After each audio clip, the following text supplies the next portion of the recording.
আজকে যারাকে গাড়ি পাল্লা নিয়ে আসছে তারা বললে কি ন্যায়ের প্রতীক, ইনসাফের প্রতীক। এক পাল্লার ভিতরে দেখি গোপনে আমেরিকা, আর এক পাল্লা দেখি গোপনে ভারত। 5ই আগস্ট 2026 যখন দেশ অভ্যুত্থান হলো, ইসলামের পক্ষে সুন্দর পরিবেশ তৈরি হলো, আমি আল্লাহর খাস মেহরবানি আপনাদের দোয়ায় আমরা চেয়েছিলাম এই দেশটাকে একটা স্বর্ণ দেশ তৈরি করব, ইসলামের পক্ষের অবস্থানকে মজবুত করব।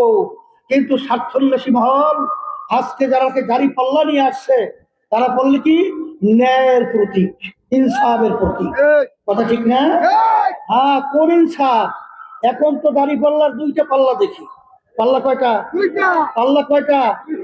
এক পাল্লার ভিতরে দেখি গোপনে আমেরিকা, আর এক পাল্লা দেখি গোপনে ভারত।